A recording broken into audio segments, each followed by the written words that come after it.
Howdy. Today's video will focus on general rational functions. Now, for a general rational function, a lot of them will be factorable. Now, if you have a factorable rational function, it will not always graph like the parent function 1 over x. From our previous video, we know that our parent function 1 over x graphs similar to this. 2 curved lines.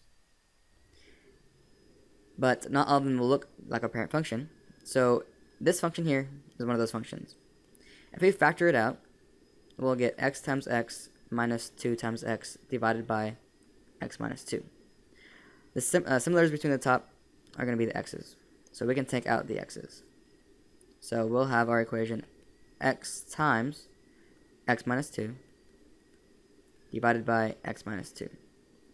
Now we can go ahead and cancel out our x minus 2's, and that would leave us with x.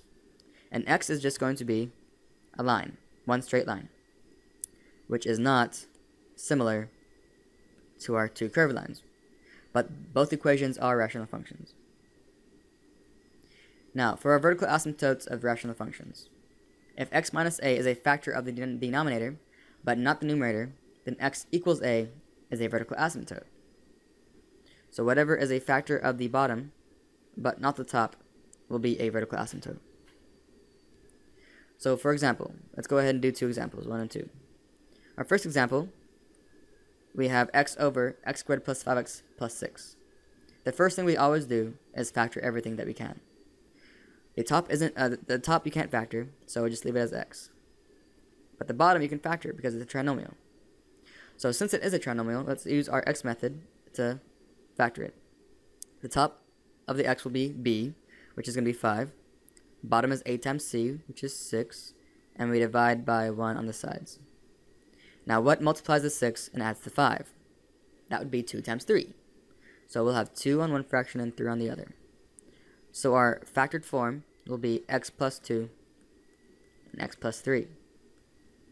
Now since both of these factors are only in the denominator and not the numerator, then both of them will be vertical asymptotes. So set them equal to 0 and solve for x.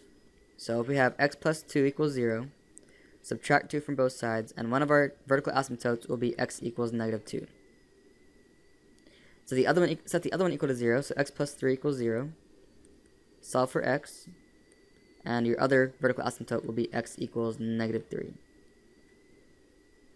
Now for our second example, we need to factor what we can. The top isn't factorable, so just leave it as 3x. And the bottom is a trinomial, so let's use our x method to solve. The top of the x will be negative 3. The bottom will be 2. And then we divide by 1. Now what are the factors of 2 that add to negative 3?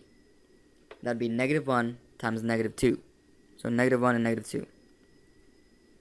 So then, pretty much our factors will be x minus 1 and x minus 2. Now since both of these factors are only factors of the denominator and not the numerator, then that means both of these will be vertical asymptotes. So set them equal to 0 and solve for x. X minus 1 equals 0. Add 1 to both sides. So x equals 1 is one of your vertical asymptotes. And then x minus 2 equals 0. Add 2 to both sides. X equals 2 is another vertical asymptote. Now here's the part that gets a lot of people. Horizontal asymptote. Let f of x equal numerator divided by denominator be a rational function. If the larger exponent is in the denominator, then the horizontal asymptote will be y equals 0. If the larger exponent is in the numerator, there is no horizontal asymptote. And then if the largest exponent in the numerator equals the largest exponent in the denominator, then the horizontal asymptote is y equals a divided by c.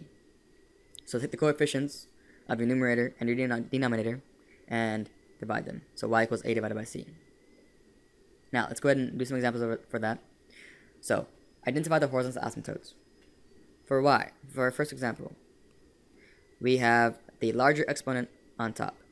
Okay, so since the larger exponent is on top, the numerator right here, then we will have no horizontal asymptote.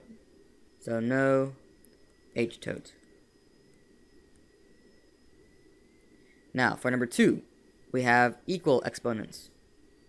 So whenever we have equal exponents, then we'll have y equals a divided by c.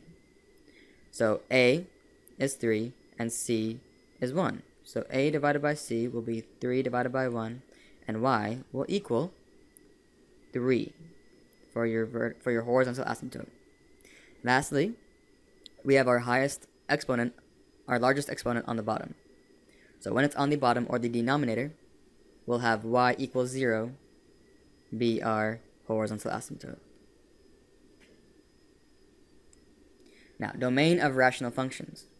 The set of all real numbers except those that make the denominator equal to 0 is your domain. If you have more than one of your values, just separate them by a comma. So you'll have x is not equal to a number, comma, x is not equal to your other number. Examples. Now, since your domain only deals with denominator, we'll save some time and only factor our denominators for these questions. So, factoring our bottoms, we need to use the x method because they're trinomials. So the top will be 2, the bottom will be negative 3, divide by 1. Now, what are the factors of negative 3 that add to 2? That would be negative 1 and positive 3. So we'll have x minus 1 times x plus 3 as our factors. Now, to find our domain, we need to find what x values they are that set the equation equal to 0. So you'd have x minus 1 equals 0. Add 1 to both sides, x equals 1 will be one of our values.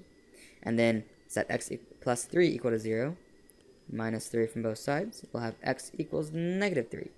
So both these values will create our domain. So you'll have your domain of x such that x is not equal to 1, comma, x is not equal to negative 3. So then that is your domain. Now we need to do our second example. So our second example, we need to factor our denominator. So on top we'll have negative 9, on bottom we'll have negative 36, and we divide by 1. Now what are the factors of negative 36 that add to negative 9? That would be positive 3 and negative 12. So our equation will be x plus 3 and x minus 12. So set those equal to 0 to solve for x in order to find what values go in our domain. So we'll have x plus 3 equals 0. Subtract 3 from both sides. X equals negative 3 is one of your values. Set your other binomial equal to 0. So x minus 12 equals 0. Add 12 to both sides. X equals 12 is one of those values. So your domain will be x such that x is not equal to negative 3. And x is not equal to 12. Now, our removable discontinuities. If x minus b is a factor of the numerator and the denominator, then there is a hole in the graph called removable discontinuity at x equals b. Now, since removable discontinuity is a tongue twister, just say RD. Now, RD will be a coordinate pair, because it's going to be 1 point on your graph, xy. Now, examples of removable discontinuities. So we need to identify all the asymptotes and removable discontinuities of this graph, of this function. So that means we need to factor everything on this equation. So factoring the top, we'll have 3x squared plus x cubed. Okay? So let's go ahead and simplify that. We'll have 3 times x plus x times x times x. The similarities between those two will be 2x's. So take that out. We'll have x squared times 3 plus x, which I like to write as x plus 3. Divided by, we have a trinomial, so use our x method. On top is 2, and bottom is negative 3, and we divide by 1 on the sides. And what factors of negative 3 add to 2?